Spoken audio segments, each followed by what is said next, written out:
fires of the National Football League consistently.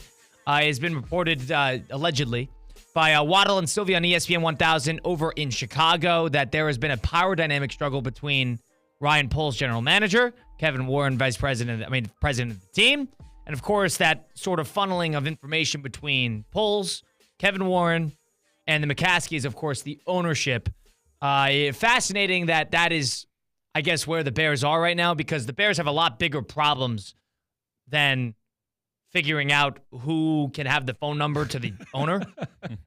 It's why, dude. Instead, figure out who your head coach is going to be and figure out your offense having a shred of consistency. That would be number one. Covered this team for 3 years, Colin, and the biggest question was, well, how much power does Kevin Warren have? Is he involved on football operations side? I got my answer a year later, being here now in beautiful West Palm Beach. What a nightmare the Chicago Bears are once again. It's always structurally. It's always structurally that this team it is an absolute number. I mean, Ted Phillips is another name who was kind of lurking behind the shadow for years where no one understood what he did. You go back to the days of even Fox being in the building. Fox was always complaining, who is he supposed to report to? The Ryan before Ryan Poles, the GM there. It's always something with this football team. And Ryan Poles, from our understanding, from our context in Chicago, no names please, Ryan Poles was supposed to be reporting to the owner. Well, it turns out he had to report to Kevin Warren, who was Ryan Poles was apparently told Kevin Warren didn't have football powers. This is the junk. To Colin's point, this is the junk the Bears are worried about instead of winning football games, fixing Caleb Williams, and figuring out who the head coach is. And Kevin Warren is apparently picking the head coach who is not a football guy. Why are you having someone who doesn't know football pick who your next or have a major say in it, and have a major say in what is going on? Even when Kevin Warren was in the Big Ten, Colin, it was more or less about the bigger picture things. It wasn't about on the field play. He's a business executive. That's what he is. That's why the Bears are a nightmare, is because they have non-football people making decisions. It's always organizationally been a mess dating back to the Ted Phillips era. And the McCaskies can't seem to get out of their own way. For those who don't know, the McCaskies are the in-laws to Papa Bear Hallis.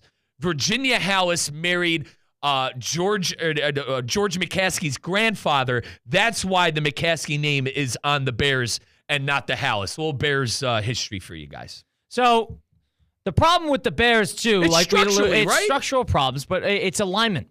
Everything needs to be in alignment in order to. We need to get to this. This is our goal, the Super Bowl. This is our goal to win the big one. How are we going to get there? There's about 9,000 different roads we could take to get to that goal. Now, if we're going to be on this giant bus together, we need one driver or four drivers that all know the way to get there. We need to we need to go on the same route. 4 or 5 guys. That's the alignment of an NFL franchise usually. Management, head coach, maybe an executive, ownership. Those are all the drivers of the franchise. They need to be on the same page, the same route. The Bears are not on that. They got 4 different guys going 4 different directions, taking 4 different turns, trying to figure out a way to get to the same spot that they've never been to, and they have no idea how to get there, and they're trying to figure it out on their own. That is the biggest problem with the Chicago Bears. And now, when you had Ryan Pace over at general manager, and that was a mess because Pace didn't have his coach in there, and the coach didn't have his general manager in there, and that general manager did not have his quarterback in there, and that coach did not have their quarterback. That quarterback did not have his coach. It's just never been in alignment. And quarterbacks that Pace drafted, nonetheless, too. He drafted Mitchell Trubisky over in 2017, over Mahomes, and he drafted Justin Fields. So these guys are not getting the quarterbacks they want. So that's number one. They're not getting the head coaches they want. The alignment is never in sync. And when it's not in sync, and now all of a sudden, before there's another crucial piece of the puzzle in that head coach, now we're still not in sync with the 2 or 3 players on the board in ownership, Kevin Warren, and Ryan Poles, the general manager of Chicago Bears. Can I throw another wrinkle in there? You mentioned quarterback. Caleb Williams. He's too young to have a say in this. But you get what I'm saying. You mentioned how the coach didn't want the quarterback and this and that. You got to find someone who is on board for the Caleb Williams project. I think he's still, and I know you agree with me, Colin, I think he's still a great prospect. I think he's going to be a great pro if they're able to get the right people in place. But you really do wonder with this organization, Colin. You really wonder if they're going to ruin this kid or not. Yeah, and it's getting in your own way. What are they doing? Like, why are the fact that these articles and reports are coming out now? How do you think that helps your head coaching search? When there's a disconnect between the highest levels of management. Ben Johnson is not going to walk into an interview of the Bears with any sort of confidence because he sees this. He sees that Kevin Warren is here and he thinks this way and the McCaskies think this way and Ryan Poles is unhappy and might have not taken the job. That's what Waddle and Sylvie said, that Poles might not have taken the job if he had known that he would report to somebody like Kevin Warren. And I want to make it clear, Kevin Warren, I know I said it earlier in the segment, but when Kevin Warren got hired, it was to build the stadium. Now he's making calls on the NFL side of things. I don't hold on. I don't want to defend Ryan Poles till the cows come home. This is Kevin Warren might come in and he might do a good job because Kevin Warren has been successful in his career and he's been around the NFL and the whole thing. But the idea that it's not just that this is Ryan Poles being blackballed by his own ownership because the Bears were a dumpster fire long before Ryan Poles, during Ryan Poles, and probably going to be a dumpster fire after Ryan Poles.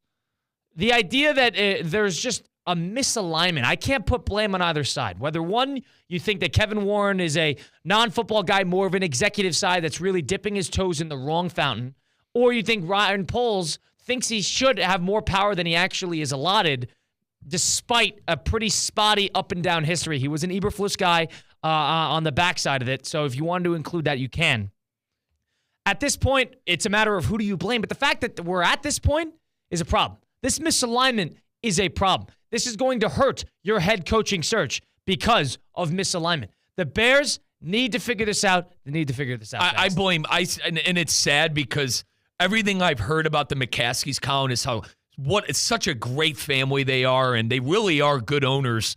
But the problem is they're not good owners on the football side of things, and they've created this structural mess. Well, that's why they bring in Warren, because Warren is like, all right, you run this for us. They've trusted the wrong people, but I'm gonna make another complaint about them. Warren is good on the business side. Warren is good on the whole stadium side and making the team money and revenue. He's not good on he has never had football experience. He was with the Vikings for 10 years. He was with the Rams earlier. But my point is, you can't put this all on Warren. Warren just got there. Warren just got there. Fair enough. So this is not just like you implanted a cancer into the Bears. Let me say this. He signed, both of him and Poles signed off on Eberflus coming back. That was Poles' guy, but I understand. But both of them, the report was both of them signed off on Eberflus coming back because he, quote unquote, had the locker room. You had DJ Moore that blames on Poles. Okay. Put that on Poles. And lastly, they had DJ Moore on radio shows complaining about the team. Nightmare. Absolute nightmare. Poles went to go get Waldron. Oh, God. That's another thing. The fact that Poles should not be getting any sort of leash here. This is a two-sided problem. This is a two-pronged sword. I'm going to add more to Poles. The offensive line was a mess. I feel bad because the line played good, honest to God, last year in the NFL season. He nonetheless brought back the same guys, and it blew up in his face. So the idea that Kevin Warren is just the solo cancer, no. Kevin Warren walked into a burning building with a canister of gasoline. So there is not just a Kevin Warren problem, but this power dynamic struggle with the Bears is glaring. It's going to hurt them in the long run. It's going to hurt them in this head coaching search when they know they have a desirable job. It's a desirable job. It's a good roster. It's a historic franchise, a good city. And the only thing that could deter a coach, is organizational dysfunction. Mm-hmm. That is the ultimate atomic bomb to NFL franchises. That is where the Bears are. And that is where the Bears can't get out from under. We continue the conversation, do a little 5 at 5 coming